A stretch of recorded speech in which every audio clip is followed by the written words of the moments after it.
Oh, hi. It's me, Ethan. For those of you that don't know me, for those of you who do know me, my name is Inigo Montoya. You'll kill my father. Prepare to die. Hey there, everybody. For those of you that don't know me, I'm Ethan. For those of you who do know me, I'm driving. Hi there. For those of you who don't know me, I'm Ethan. For those of you who do know me, my hair's blonde now. Ethan Ero is an artist who specializes in photography and content creation, mainly through his YouTube channel. His first video on his most recent channel was back in September of 2020, showcasing his backyard training cardio routine.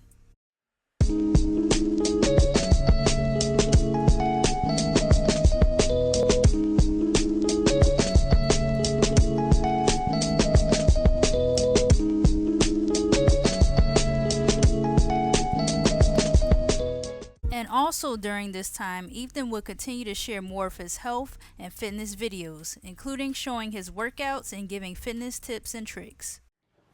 Hi, my name is Ethan Ero, and this is Ethan Ero Fitness. About 10 to 20% of your own body weight and do 3 to 4 sets of about 8 to 12 reps. Then we have your standard single arm cable press. We have one of my personal favorites, the sled pull or sled push. For these, you kind of want to go as heavy as possible and try to push it as hard and fast as possible. Last but not least, we have the battle ropes. You want to try to do about 3 to 4 sets of these, each at about 30 seconds to a minute long if possible.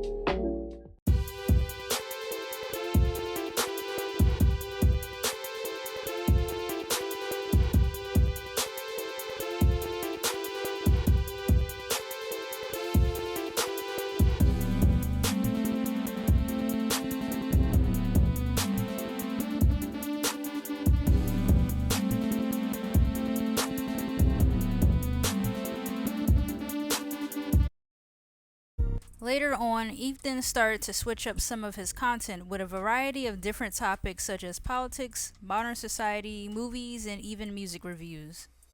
Then we get into Matilda, which, albeit, is still kind of a slow drone and isn't really dynamic in regards to Harry Styles' vocal performance or even the instrumentation on this track either, considering it's just, a lone guitar strumming while Harry kind of whisper sings over it, at least until the halfway point where that piano does come in and I suppose relieves a little bit of that pressure from just the guitar. But what I can give this track is that it does contain a little bit more of a heavy subject matter, dealing with family neglect or abuse and finding the courage and strength to move on, to move forward without feeling guilty or remorseful about it. In December of 2023 is when Ethan started creating the content most would recognize him for today, which is his self-awareness and motivational videos, where he consistently uploaded a daily journal of him expressing his internal thoughts. Hey everybody. So to those of you who don't know me, my name is Ethan. To those of you who do, you probably already knew that my name was Ethan. As you might have insinuated from the title of the video, been raw dogging life for a very long time. It was what I felt was best for me for a very, very long time. I didn't believe in therapy. I had grown very skeptical of a lot of things, so I didn't really go to church anymore. I stopped going to church. I just became the kind of person that just felt, I'm just going to deal with my own things, become really introspective, focus on myself. Nothing else can help me. But eventually, I believe you reach a point in your journey where you kind of have to allow other things in order for you to grow. I stopped growing. I became stunted. I guess you could say it was sort of an arrested development, even.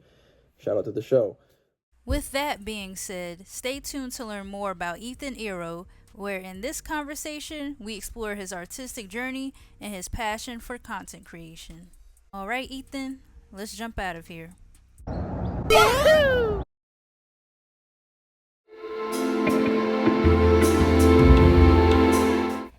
Arma here, and welcome to a brand new Armavation conversation. Today's conversation will be with the one and only Ethan Ero. So, if you don't know who he is, I'm sorry, my voice.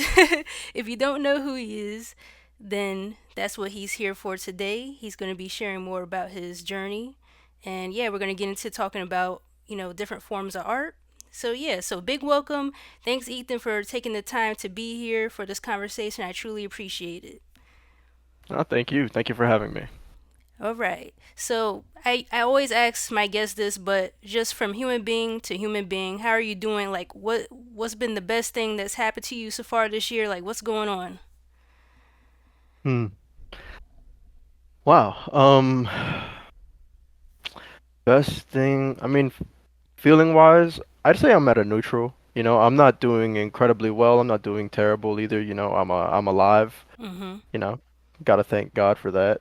But yeah, I'm doing all right. And the best thing that happened to me this year was finally moving out on my own for the first time in my life. I'm out here Yes.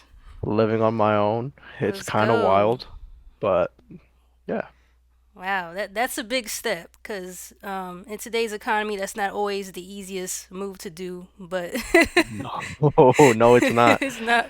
But I mean, you did it. So yeah, like if I had a crowd of people to tell them to clap, or if I had a clap button right now, it'd be like, let's go. but Thank but you. Thank you. but yeah, definitely. First things first is thank goodness to be alive because there's a lot of people going through it, and it's so easy to forget. I have hands, feet, and eyes that are working well today. Yeah. So Yeah. I think we take a lot of those things for granted sometimes. right, definitely. So, I'm curious to know, like, you spoke. Well, you just mentioned that it's the best thing that's happened to you so far this year, but just just you as I guess as a content creator, what would you say has been your lowest moment? So far, and what do you feel has been your highest moment as far as like, just being an artist or a content creator in general? Okay. Well, if we're speaking in terms of everything I've done, Mm-hmm. regarding like art or content creation, highest point was probably just around 2018, 2019, I believe, when I would say at the height of my music career, when I got to open at a show for Ski Mask the Slum God, if you are familiar with him. Oh yeah, I know him. Yeah, it's very cool. Yeah, I got to open for him for one of his shows in Miami. Um, that was probably like the height, like probably the best moment of my career, because I never would have imagined myself, you know, getting to that point. Um, but then I guess my lowest would probably be like, not even gonna lie, probably pretty soon after that, because that's when, just a lot of things started happening in my life, and then I guess I kind of lost the motivation to make music, and I love making music Right. more than anything. But there was a while there where I stopped, and it kind of hurt me because I had like a lot of momentum going, and me just kind of stopping killed the momentum like almost instantly. Mm. So I went from, I'm opening at a bunch of shows for people like Ski Mask, and then all of a sudden, like no one even knows or remembers who I am anymore, Mm. and my music has basically faded into irrelevance. Um, so So yeah, so pretty rough.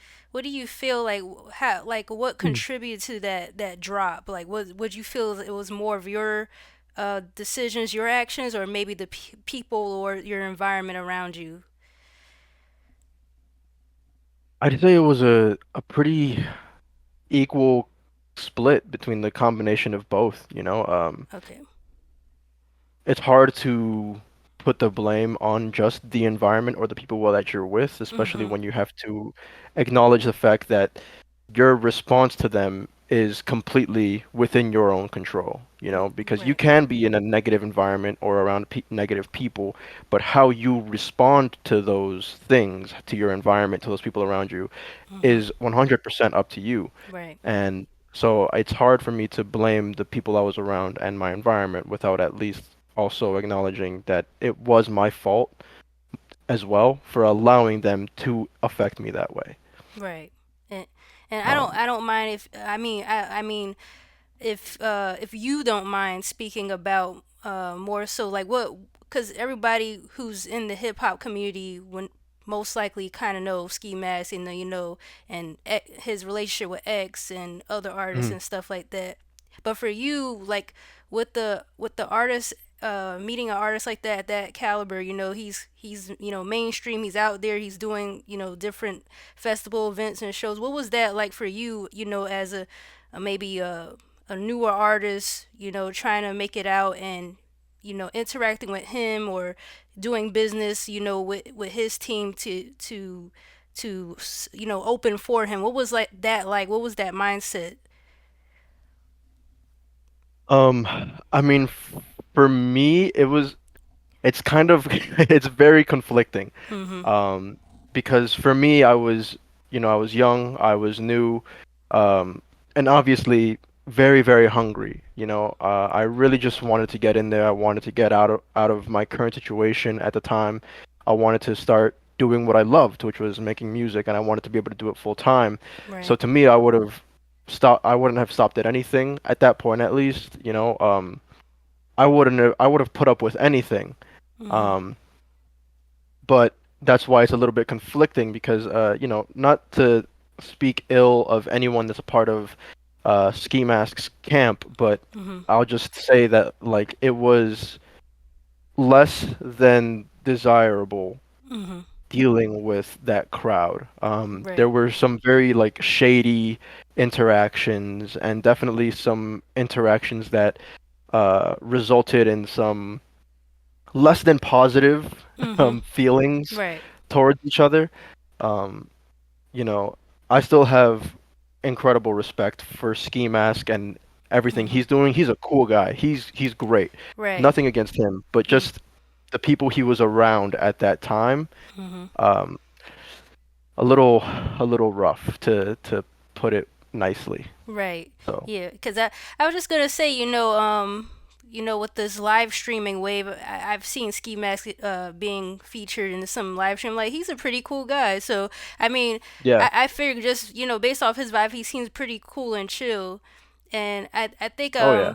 um I think on your Instagram I saw an old picture of you and him, and I was like, I gotta ask Ethan this. I was like, what in that freeze frame right there? What was going on?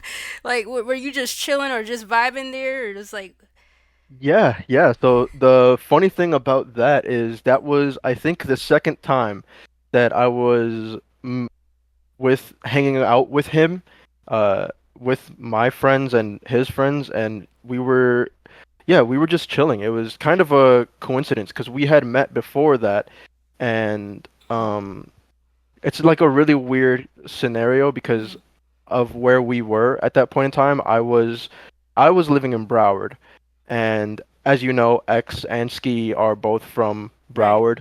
Mhm. So I had friends who knew him, who knew X, and there was always like uh I guess kind of a little bit of communication, but always through other people. Right. Um, so like at one point I was even supposed to make a song. I was supposed to do a collab with X, but then shortly after he passed, unfortunately. Oh yes. Um, but you know, I still got to see Ski a lot, and so Mhm. the first time.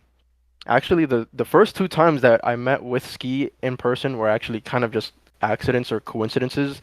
Mhm. So that picture was the second time. We were at a club in Miami. We Mhm. were there for a Rob Banks show. And Oh, okay.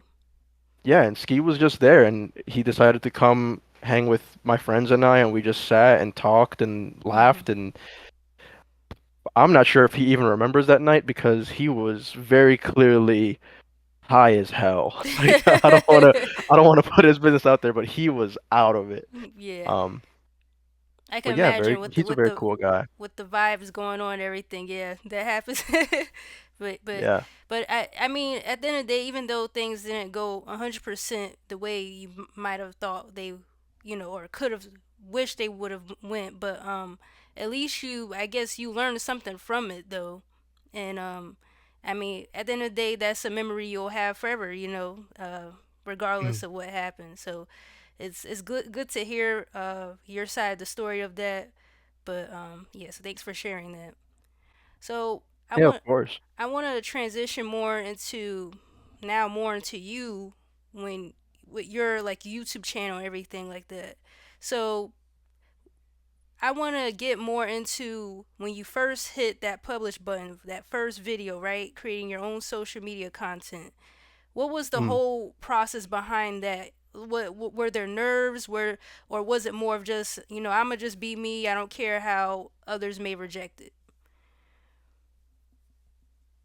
Oh man, I mean, I guess it depends on which phase of my life you're referring to, because I think there have been three different times that Mhm. I've started Mhm. to make content on YouTube. Mhm. The first time I was a lot younger. I was in elementary school, going into middle school. Okay. Um, that time, obviously, I was just a dumb kid, just trying to make stuff. I didn't really care what people thought, but I just wanted to make stuff and put it out there. Right. Obviously, it got no attention at all. It was all very awful, very Right. poorly put together. Right. But um, the second time around, I'd say the second time around, I was a lot more self-conscious about it. I was very um, conscious of what people would think. I was trying to please the algorithm, trying to Mhm. put stuff out that I know people would maybe want to click on. Uh, that was probably the most miserable for me because I couldn't remain consistent. It was not sustainable because it's not me, you know. Right. Uh, so this third time around, which is seemingly the most successful instance for me, it's been no nerves. It's been no, consideration of what people would think of me or if anyone's even watching. I just kind of started recording one day and I was like, I don't really care if anyone watches, if anyone doesn't, if anything comes of this. I just feel like I need to really speak and put it out there. And if it picks up traction, it does. If it doesn't, it doesn't. It Right. is what it is. Mhm. And so far, it's been working out. So I don't really, I Right. don't know. But because I was just gonna ask, like, from seeing your videos, at least some of the most recent ones, Mm, I was just gonna say my perspective as a viewer. It seems that the way you deliver your message are more like chill, no filter, but there's an inspirational vibe to it, and I was gonna mm. say, would you describe your current content like that? Yeah, to some degree, I guess so. Yeah. Hmm. I I definitely would like to think it's a lot more intimate. Okay. It's a lot more chill. It's a lot more laid back because of the fact that I'm not really doing any fancy edits or setting up like an expensive camera or anything. Like I'm literally just recording these on my phone, Mm-hmm. one take, hitting upload. I'm not even spending time on the thumbnail or anything. It's just kind of, Mm-hmm. record and go. Right. Uh, it's letting people into my thought process as it's occurring because most of the time I don't even have anything written out for the videos either. It's just Mm-hmm. me being open and honest and genuine Mm-hmm. in the moment. So I also think that might be to some extent a part of the thing that attracts people to it if they are being attracted to it Right. because they can tell that I'm just kind of being authentic. It's not fabricated. Right. Gotcha. Yeah. And I was gonna ask, what's the method to that? Because some people may struggle with being able to saying everything they want to say in one take. They might mess up or stutter. What would you say? Like, what's some good tips for that? Is it taking pauses or trying to limit your filter words or anything like that, or just just trying to think more? Yeah, yeah, definitely. I would say that I was kind of unknowingly setting myself up for being able to do that, uh, because of the fact that I had spent years participating in things that would set me up for that. You know, I used to Mm, enjoy freestyle rapping a lot, so freestyle rap definitely is something that helps you to come up with things on the spot. mm. Um, then I had a teacher in middle school. His name was Mr. Rivas. Shout out Mr. Rivas. Shout out. He he was kind of a stickler for that kind of thing too. He always used to make us practice public speaking. It was very big for him, even though it wasn't even a public speaking class. It was a history class. Mm, But he thought that it would help us just individually as people if we became better with being able to speak publicly and mm-hmm, removing filter words because at least in the area I was in at the time in Miami, there were a lot of uses of filter words amongst that population, mm-hmm. like the word like, um, Yeah. so on and so forth. And so he would try to get us to be a little bit more conscious of it and to mitigate it as much as possible. And yeah, so I think there's that to it. And then also just being a little bit less again conscious of what you're trying to convey because Mm-hmm. I feel like when you're trying too hard to think about what you want to convey, it ends up resulting in that mental block. Right. Whereas if you're just kind of allowing yourself to feel it and go with that feeling, it comes out a lot more smoothly. Yeah, see, for me, my filter word is I say that so much, and a part of it It's a is, good one. it's like I know what I want to say, but I naturally have anxiety, and I'm still trying to work on that and stuff. So, like looking at my other videos, be like, I'm like, oh, I can't stand myself right now, and and I'm like, it's okay. I'll accept it. I'll even make fun of it. Maybe I'll have a counter one day. I don't know, but but That would be great. I'm trying to work on improving on that. So I'll just take my time and just. But at least I'm being myself. So, but yeah. Yeah. So I mean, as long as you're being yourself, that's what mm, matters, right? yeah, that's true, right? So what do you hope your supporters can take away from your videos though? Honestly, the biggest thing that I hope my viewers take away from my videos is that they're not alone, that they're not the only ones who are going through the things that they're going through, that they don't have to feel alone in the things that they're going through Mhm. because it happens to some degree, to some level. It happens to all of us. All of us go through these things. It's Mhm. a part of growing up, and I just feel like maybe it isn't, they aren't things that are spoken about so frequently because maybe there's kind of a bit of a taboo Mhm. about speaking about the fact that we're not okay. You know, Right, exactly. everyone likes to put on this front that everything's okay all the time when sometimes, or a lot of the times, a lot of us really aren't, you know? Mhm. So I hope that maybe they can find comfort in getting that message from my videos that, Right. we're all going through it. Mhm. Yeah. You know.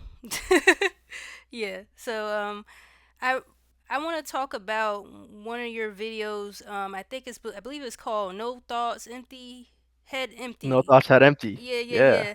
And I really like that one because it's very real and direct, and I can relate to it a lot. But I gotta give you bonus points for the Aaliyah T-shirt, and I have to ask. I was like, gotta ask Ethan, is he a fan of Aaliyah? Please tell Oh, me. a fan? I wish she was still alive. I'm Oh telling my you. goodness, yes. Oh What's my your gosh, favorite I song love by Aaliyah. her? So that's that's kind of hard. I know. Uh, there was a point in time where I would have said. Um, oh wow, I'm drawing a blank on the name of this song now. I'm sorry. Give me 1 second. Yeah, take your time, cause she has hits. So. Okay. Are you that somebody? I was about to say, Oh are you that yes. nobody? But I was like, nobody isn't the word. Um, yeah, so there was Are You That Somebody? There was a period of time where I was fighting between that one and Try Again. Mhm. Um, but honestly, I don't remember when it was. I think it was maybe some point in high school when I was around like 15 or 16 where I ended up discovering uh You Are Love, Mhm. that song. Mm. Yes. Because I mean, I really love Try Again because of the message, and I really like the video and choreography as well. But mm, One in a Million, that's a tough one too. I really like that one. It's just One in a chill. Million is Just a good. chill vibe, really. Yeah. Yeah, but Yeah, and I think that's why I like You Are Love. It's a lot mm, more of a slower. mhm. She really shows her vocal talent on that song too. It goes crazy. Right. Yeah, definitely. Yeah. But yeah, I was like, gotta tell Ethan about that shirt. But yeah. Yeah, yeah, I love Aaliyah. So, going back to the video, what I found interesting was how you mentioned the men in your family having a history of strokes or other related health issues, and how that ties to you trying to limit your stress levels, right? And I was like, oh, Hmm. I could relate to that in that way because my family history is high blood pressure, right? So I'm always Right. trying to be conscious of like my stress levels as well. And sometimes the anxiety and the PTSD makes it challenging, but I'm still working on that. So, my question Yeah. to you is, how long did it take you to get to the point where you were able to balance your stress levels and get to a point where you now have that empty those empty thought patterns, if you get what I'm saying? To reach no thoughts head empty. Yeah. Yeah. Man, it took me forever. Mm. Like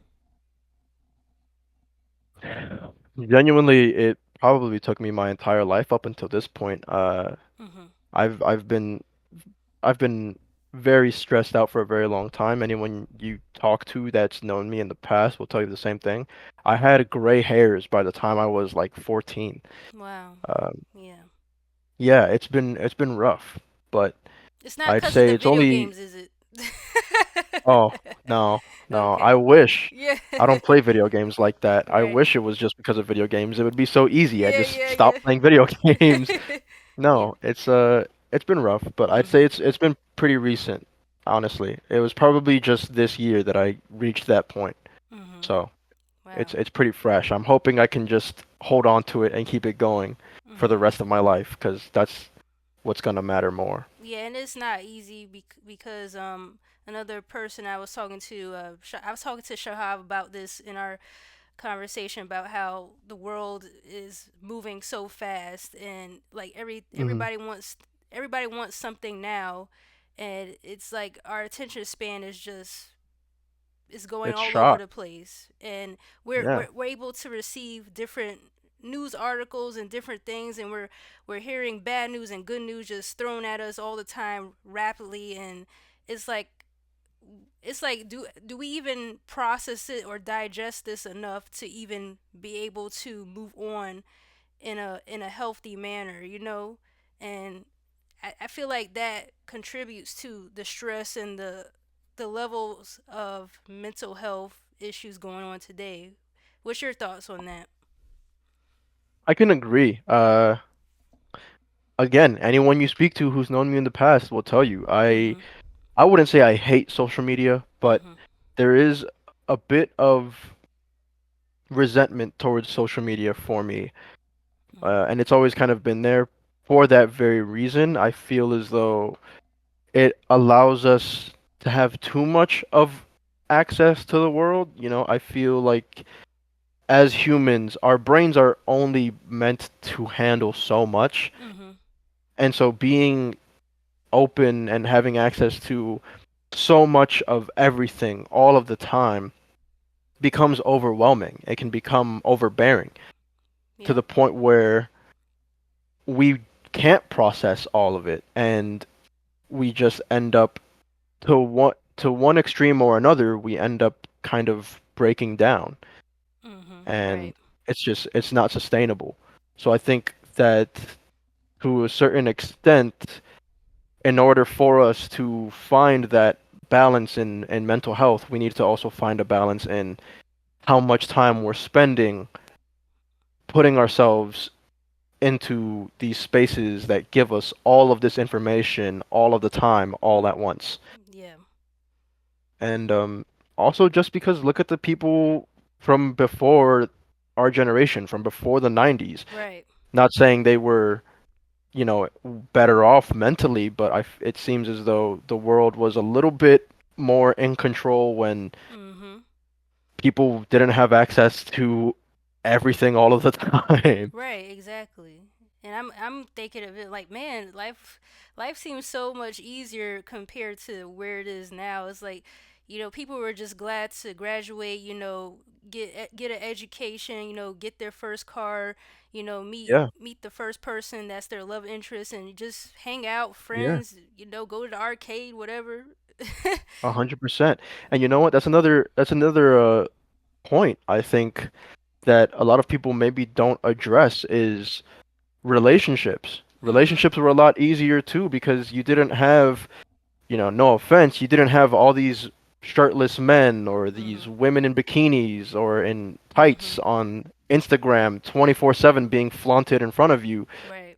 You know, we're probably seeing hot people way more, like on a way more frequent basis than any of our parents or grandparents or their parents before them were ever exposed to in their entire lives. Mhm.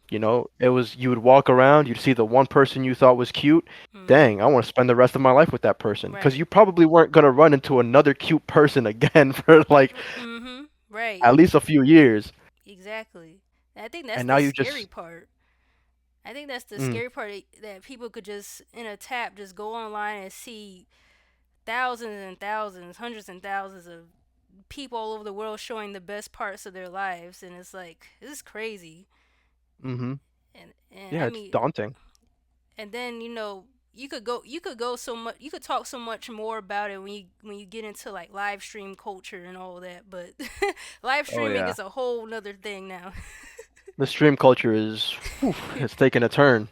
And I wanted to ask your thoughts about like where our world is uh heading towards like AI and like this whole metaverse, and I was wondering what's your thoughts on the whole like Apple Vision Pro goggles and everything.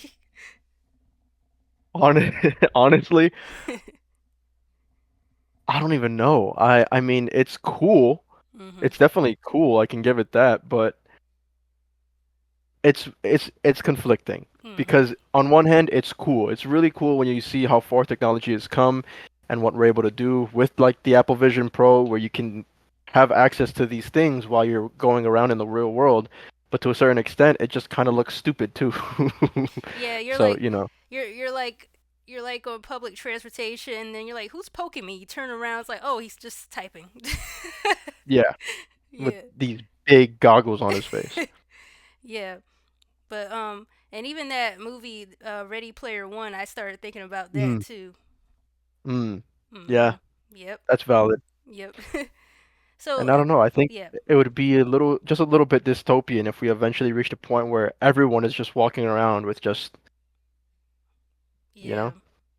And then there's gonna be therapy for, how to have a diet for not being so glued to your Apple Vision Pro or something like that, or your goggles, Mm-hmm. like that Yep. more mental issues. But yeah, but I want to move back into with you and your channel.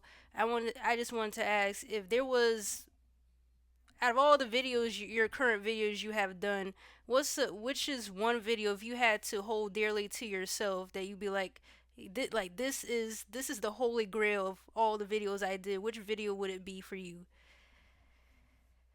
Um, if I'm being honest, I'd say it's probably the first one I made, at least of this run. Mhm. It's called Raw Dogging Life. Mhm. Yeah, that's probably the my holy grail for Mhm. myself. I know there's two other videos on my channel that people would probably say are more likely holy grails because of their views Mhm. being way higher, their likes are way higher. I think one of them has like 500 views right now. The other one is close. It's like in the 400s. Mhm. But for me, it's raw dogging life. It was the first video I made when I reached this new low in my life, so to speak, Mhm. that it was me at my lowest, at my most authentic, at my rawest, where Mhm. I was just a dude who was just going through it and just Right. picked up a camera and was just like, I have to talk to someone even if it's just my camera, Mhm. you know? Right. I mean, that's great because for a second I thought he was gonna say honestly all of them, but Oh no. but yeah, No. but that's good. There's nothing like finding yourself in a space where you're like, this is me, and there's no one there to interrupt that, and Yeah. it's very hard to find that because of all the distractions and comparisons, and then you sometimes people in their life have family members that judge them and compare them like, oh, why can't you be like your sister Annie or something like that, and Yeah. so yeah, Yeah. yeah. So I want to switch gears and talk more about you as an artist and your passion for art in general, and Okay. so how did you get into art? What was it? Was it maybe from school, or maybe you were inspired by your friends seeing them draw? Because I know you, based on your Instagram, you do photography. I don't know if you're still doing photography now, but Mm. yeah, what was that like? What was the that little spark that got you into art? Hmm. It's This is gonna be kind of a loaded answer. Mhm. I would say it was because it was a multitude of things, I would say the first thing that ever inspired me was Michael Jackson. I grew up in a very loving Michael Jackson household, so I was Yeah. surrounded by Michael Jackson's music and his music videos 24/7 almost, it felt like, Mhm. and I loved it. And so when I was, very, very young, maybe like 5 or 6 years old, I'd say that's when I became conscious of it, and I Mhm. reached a point where I was thinking to myself how much I just wanted to be like Michael Jackson at some point. I wanted Right. to reach that level of creativity and um, musicianship and the talent with dancing. Mhm. So I started practicing. I would watch all of his music videos. I'd practice all the dance moves. I'd learn all the routines. I'd sing along. Mhm. Eventually, I got entered into my elementary school's choir, so I was a part of the choir, and then I became like one of the leading voices of the school choir, Right. and I started learning how to play the guitar around that time as well. So I started playing guitar, and art came about probably also in elementary school because I saw my older brother. He's 3 years older than me, but he got invested into art. For Mhm. him, I know he was inspired by anime. He loved manga, he loved anime, so he started getting into drawing because of that. He wanted to replicate the characters he would see in the manga, in the anime. Yeah. And I was just inspired by him. I saw my older brother doing these drawings. I was like, that's kind of cool.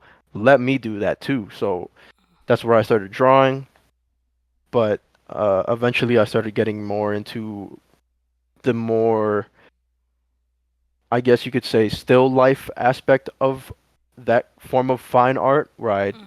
in middle school, became invested in my art class and my art club. I started learning how to paint more efficiently, how to draw a little bit more accurately, doing still lives, portraits, and so adding that plus starting multiple bands for the music thing, going back to the music thing, like starting multiple bands. Mhm. Um, all of them failed, but it was just nice to be a part of a band for a little Right. while, Right. even if Right. it didn't last that long. Mhm. And then middle school was also around the time that I began to pick up the other more digital forms of art, I got into photography in middle school. That came about because my family had this little cheap digital camera, but I was bored. I Mm. felt lonely and depressed. So I picked up my skateboard, picked up that little cheap, crappy digital camera, Right. and I went around the block and just took pictures of things that I thought looked nice or looked pretty. And eventually I started practicing more and more. I got involved in a photography class in high school, so I started learning how to uh, take photos on like a film Right. camera. Yeah. Um, Playing around with settings like the aperture, ISO, shutter speed, really just knowing my way around a camera. Um, Before I switched back to digital photography with a DSLR, I had a Nikon D3300. Mm. That was the one I was playing around with for a while. And then middle school was also the time I got into Photoshop too and Right. making little Yeah. movies. Mhm. So I'd use my little iPod Touch Yeah. to go around and same thing, I'd just Yeah. record things that I thought looked cool or looked pretty, and I'd find a way to edit them, chop them up. Um, and by the time I graduated high school, I was so invested into all of these things that I actually ended up becoming a completely certified Adobe associate. So Mm. I'm Nice. technically certified in like all areas of all Adobe software. So editing music, editing movies on Premiere, whatever, I I'm there. That's great to have, and because you could get so much work just from having that skill or that certification, because a lot of people just need help in those different areas with Adobe as well. And man, that's crazy, because I would say my you know my upbringing with art is similar with yours, because Mm, there was just different. I have friends that in high school that were great at drawing. They were into manga as well, but I think initially my spark was video games. And okay. I had family who were into video games, so I got into video games. And then Yeah. over time, as I got older, I realized, oh yeah, this is art. This isn't just something you play with. There's so much that goes into it. There's characters, design, lighting, Oh yeah. game mechanics, all types of stuff. So I think it started from video games, and then my friends, seeing my friends draw and drawing with them, and then there was a point in time, because I got more into the genre of hip hop. I really loved graffiti art, so that was Mm. that, because I'm born and raised in New York, so there was graffiti everywhere, anyways. So, uh, Oh, that's what's up. What part of New York are you from? um, okay, so I was born in Brooklyn, but I was raised in the Bronx. So yeah, Okay. yeah. Okay. I'm from Brooklyn too. Okay, represent. Whoop, whoop. Yeah, yeah, yeah. Yeah, but the culture of New York too. So it was, honestly, it was like a bit of everything like you, because New York is just fashion, graffiti, hip hop, music, all types of stuff Yeah. in New York. So that was my spark too, because I would see, like at the time, how my dad was into hip hop fashion and stuff, and he worked at a clothing store and stuff like that. And Mm. yeah, I would say it's different things, but once I really got to high school, I was like, yeah, this is what I want to do, because I really love just being a part of the art, like artistic culture and stuff like that, because you get to be creative, right? And Yeah. I have a funny story. Like, I think this happened in like preschool or pre-K, whatever. We were supposed to be drawing something, like whatever you wanted. So I drew a beach, and I drew a flower coming up from the sand. And my Mm. teacher was like, "There's no flowers, in the beach, on the sand." I was like, and in my mind as a kid, I was like, "What do you mean? This is art." So, but see, just like that, even though it wasn't realistic, it was still, I could put a flower in the sand, because it was my form of expression. It was art. So Yeah. yeah, 100%. I know that's the kind of sounded long and everything, but I was just in short words and short terms, I can relate to what you just said. No, it's cool. I went on a long tangent too, Yeah. anyways, so you're good. Yeah. So, I want to ask you. You spoke about how you got into art and your passion for art, but I want to ask you, as an artist, like, what do you feel makes you an artist in your own definition? What makes me an artist, Mhm. I would say, is probably the fact that I have kind of an unbound imagination, and I've never let go of that. I've continuously sought out ways to fuel my creativity and ways to allow that part of myself that has that childlike wonder. I've allowed it to continue to blossom rather than killing it off entirely. Um, and I know that in certain cases, people have looked at me and said that, oh, he still just has like a little bit of immaturity left in him. Mhm. If he can get rid of that, he'll be an adult finally. But in my mind, I never want to let that part go because I know it's a part of what not only keeps me happy, but also keeps me fueled as an artist Mhm. because I feel like that's something that a lot of people don't really acknowledge is that a part of what makes people really creative and artistic is that ability to allow their inner child to just come through Mhm. and just be like, "Hey, I don't even know if this is gonna work, but I want to try it anyways. I'm just gonna do something," Right. you know? And just having that, I think, is what, at least for me, I Mhm. feel makes me an artist. Right. Yeah. Well said. Well said.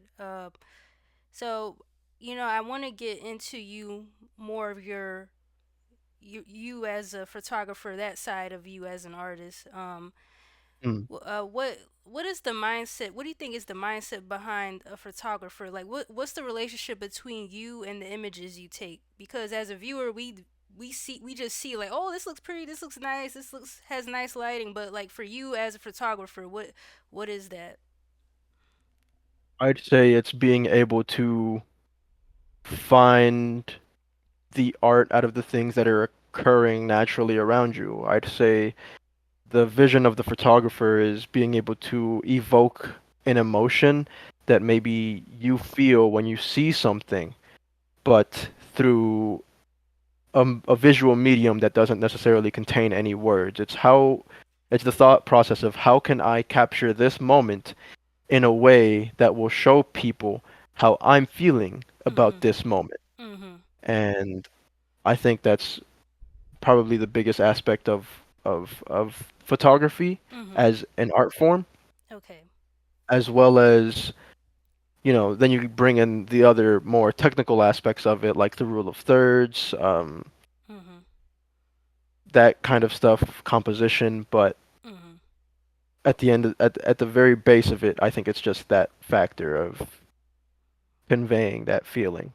Yeah, because I took some photography classes back in high school. It was like an after school program, and I really love photography because I mean it seemed like when I did take people's pictures, it was like, oh, you're really good at this, and I was like, really, I'm just taking a picture, But I Mm, think like you were saying, there's a lot more that goes into it because for me, when I was taking pictures, I felt like, okay, I want to make this, like this is the moment right here. This picture I'm gonna take, I want the person to feel good that or at least make the person look good that whoever I'm taking the photo of, or wherever location I'm at.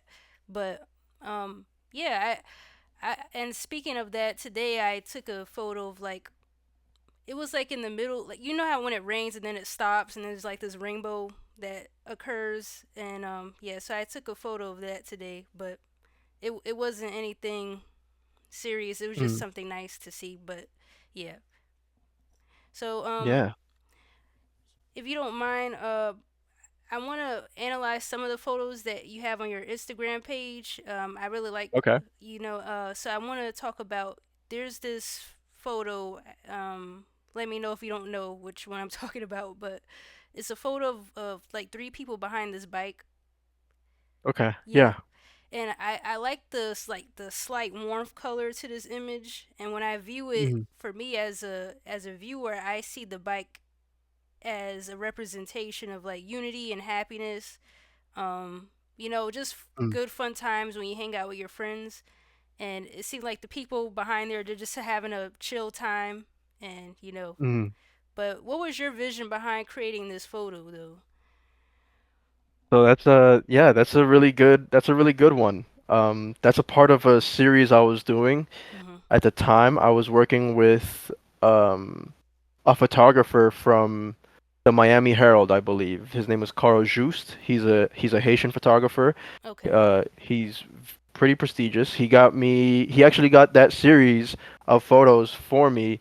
Um, he helped me get those photos posted in the Museum of Art in Miami. Oh, nice. So yeah, he was great to work with, and that was the second photo in the series. It was me going around Little Haiti in Miami, and I was trying to just capture the realness of this Mhm. culture that was being, I don't want to say invaded, but in a sense, gentrification is kind of an invasion. So I Mhm. was trying to capture the people that were there and the liveliness of it. Right. That was the second photo, and that was outside of this little shop in Little Haiti. I found this man. His name was Arturo. He's the the one with his hand out, calling Okay. someone over. Okay. And so that was a really, really, it was kind of a deep moment Mhm. because what I had found out while I was talking to them, because obviously I had to ask their permission to take a picture of them in the first place, Right. is that they had just come from their mother's funeral. Oh. They had just come home from their mother's funeral. And so I asked them if I could take a picture of them, and Arturo called his friends and family over for the picture, like the ones that were there still at least. And two of them had already gotten into the picture, but he was still calling one more over. I do feel a little bad that I didn't get the last one in the Right. picture, but that moment when he was calling that last friend over and the other two were there and they were all ready to go, it just felt a lot more authentic. It felt more real. Um, Especially because they weren't posed as Mhm. much as they would be had all of them gathered into the photo. It felt like you could really see them at their true selves. And even after I took the picture and I showed it to them, they really admired it because they felt like it captured who they were. Right. And they, I like the warmest feeling after I took that picture was them telling me that since their mother's passing, that was probably the happiest they had felt was in that moment. Wow. And they thanked me for taking their picture, and I had never had someone thank me for taking their picture before, so it was just Wow. it really touched me. And that's interesting. You said that it gave you like there was this warm feeling to everything in that situation because if you look at the picture, there's just like this warmth, glowy vibe. That's what I got from it as a viewer. So that's interesting that you said that. Um, Mm.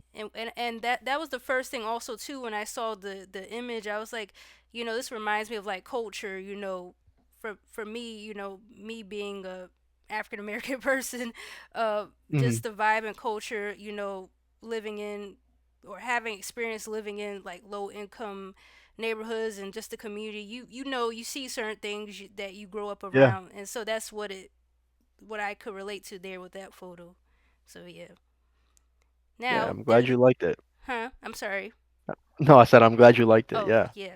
So this other photo I want to talk about is there's a guy who has his hand on to his head. It's like there's like a lot of light and dark elements going on. Like it feels mysterious. It's like Okay. I know which yeah. one you're talking about. Yeah, Yeah, yeah, yeah, yeah. it's like Yeah. brownish, light and dark. Yeah. So, yeah, what was the story behind that one? That one is actually my friend. That's one of my best friends, Asa. Mhm. We went to high school together, and Uh, believe it or not, there isn't really much of a story to that one. I Okay. think I was just in the middle of putting together my photography portfolio for Mhm. my photography class, and I figured we had this room in my school that was completely abandoned, like it wasn't being used as a classroom or anything. Mhm. So a lot of kids would just kind of use it as a space to hang out, Mhm. but they had set up this little corner that was just completely empty, and so we turned off the light, and I Mhm. set up one of my lights that I use for photography, Yeah. um, and I sat him down and I was just admiring how good it looked in that moment. And I was like, this is the photo right here. I don't even need to go anywhere else. Like this is perfect. Right. So we sat down, we took a couple, and that was the one that I think looked the best, and I just ran with it. Yeah, I mean, it really came out very well. I was like, this could be a good like album cover if you wanted it to be. Yeah, yeah. I Yeah. mean, if he wanted it to be, Right. True. Yeah. So yeah. Thank you. yeah, no problem. I wanted to ask, what do you feel is the best picture you took, just in general, even the ones that you haven't posted?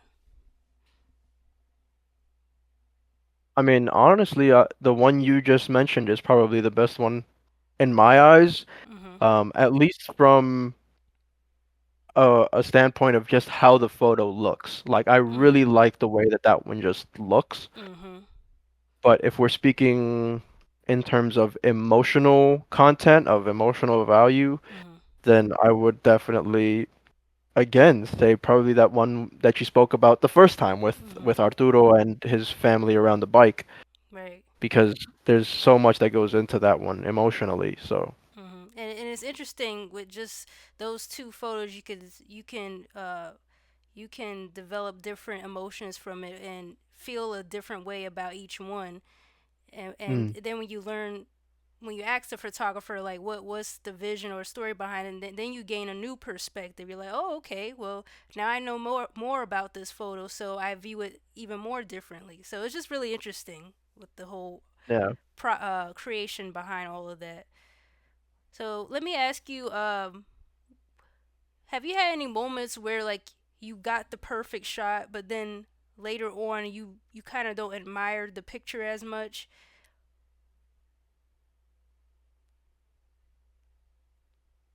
I would say not really. Okay. You know, the only time I maybe ever felt that way is if it was a picture I was trying to take of myself. I'd say I'm a lot more Yeah. critical of the pictures I take of myself, but when Mhm. it's something else or someone else, I think I'm a little bit more unbiased and I'm able to just admire the photo as it is, and that view never really changes. Mhm.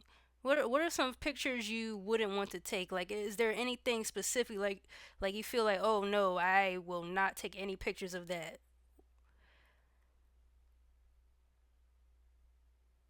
The I'd say the thing that I would never do in photography is, and no offense to all of my photographer friends who do this, but Mhm.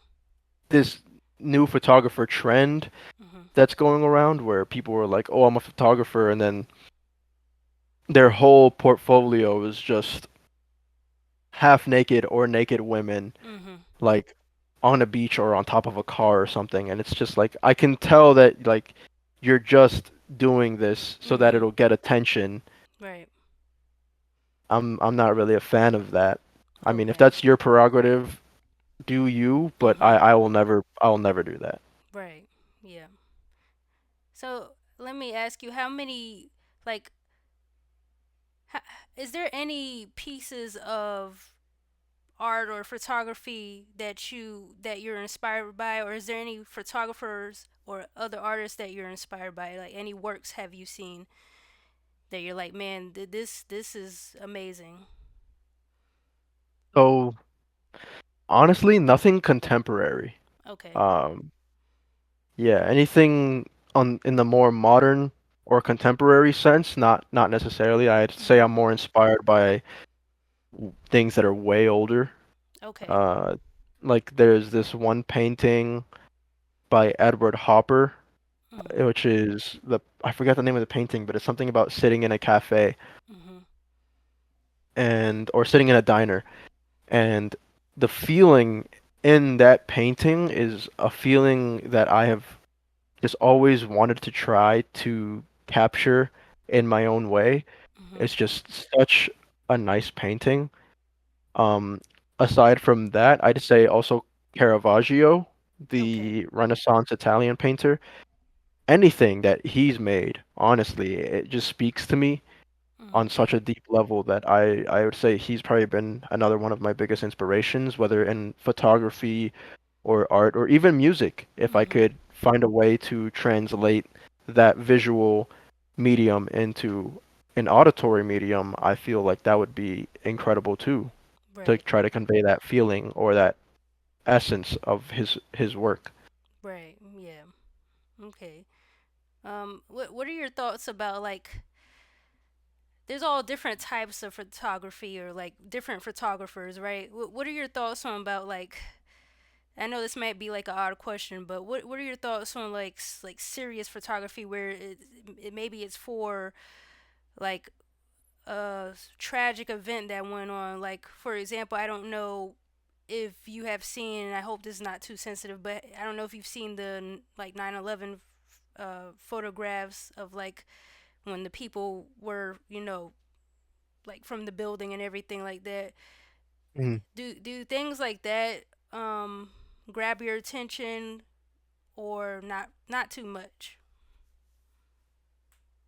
They do, but I Mhm. wouldn't say necessarily from a standpoint of admiring the photography. It's more just from a standpoint of respecting and admiring the Mhm. history of the Right. photograph or of what's happening in the photograph. Yeah. Because, I guess I could say I'm very appreciative or that I'm very respectful or admiring of history. Like I love looking at pictures that were taken in like World War II, Mhm. or some things like that. Yeah. But I wouldn't say it's necessarily that I'm being drawn to it because of the photography itself. It's more Gotcha. because of the history. Okay. Right. And do you like game photography? What do you mean? Game photography, like such as, like for example, with like open world video games, right? So games maybe such as like the GTA series or The Last of Us 2. Mhm. There's a lot of game photography that goes into that, creating that setting around the game and the storyline itself. Mhm. Like when you see different pictures of uh, I guess different photos and everything like that when it comes to video games. I don't know if you were into that or anything like that. I think game photography is fun, Yeah. it's definitely fun, Mhm. you know. If someone's found a way to like professionally do it and make money off of it, I think that's incredible. Good Mhm. for them. Right. But personally, I don't know if I could ever see Mhm. myself at least Mhm. really getting into Right. game Yeah. photography to that extent. Yeah. True. I understand where you're coming from, but um, thank you so much again, Ethan, for like sharing your photography side and everything like that. I I hope I didn't ask too many questions, but Oh uh, no, you're good. what advice would you give to maybe an upcoming photographer or just a struggling artist in general? They want to maybe start getting into taking their first few photos or trying to build a portfolio. Maybe it's music, photography or anything else. What advice would you give them? The advice I would give them is be consistent. Mm-hmm. Show up every day, Mm-hmm. even the days where you don't feel like you want to do anything, or the days where you feel like you can't do anything, the days where maybe you feel like you're having a mental block. Find some way to show up for yourself. Find some way to just create, to continue to just make something. Mm-hmm. Just be consistent with it. Um, because eventually, if you are consistent, if you are passionate, and people can feel that passion in your work Mm-hmm. that you have for your work, if people can see how consistent you're being, how hard you're working, it's gonna grab someone's attention, and over time, that's just gonna continue to multiply. Mhm. So just be consistent. Yeah, and a part of that's the hard part too. Hmm. Is trying to be consistent because once Oh again yeah. it's focusing on, compare yourself to this person, like, oh, you think you might have the perfect shot, the perfect drawing, or the perfect sound to your music, and then you hear someone else's who has more experience than you. You're like, oh well, maybe let's go back to the drawing board. but Yeah. but yeah. But comparison is the thief of joy, you know? You can't compare Mhm. yourself to others because everyone's journey is different.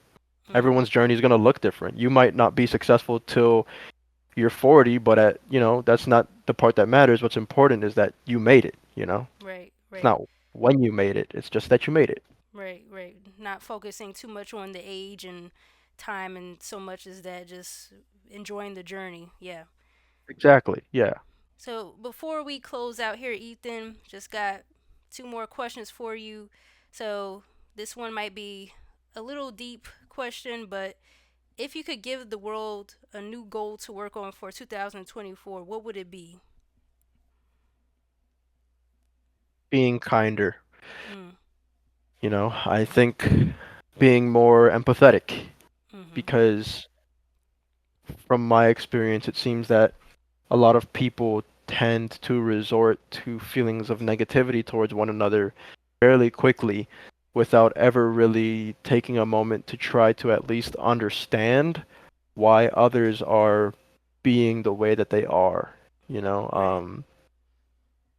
And I feel as though everyone is deserving of love, even the ones who seem like they're not. Mhm. They probably need it the most. The people who are mean or, who are kind of, sorry for my language, who are kind of assholes, they probably need love the most. That's why they're being that way. Right. And so I'd say just in 2024, I'd I'd like to see more of people just being kind just for the sake of being kind, Mhm. being more empathetic, just, so that if we all understand each other to some extent, it would be a lot easier to get along in life. Yeah, and I hope that happens too. Because this year has been crazy so far, but Mm.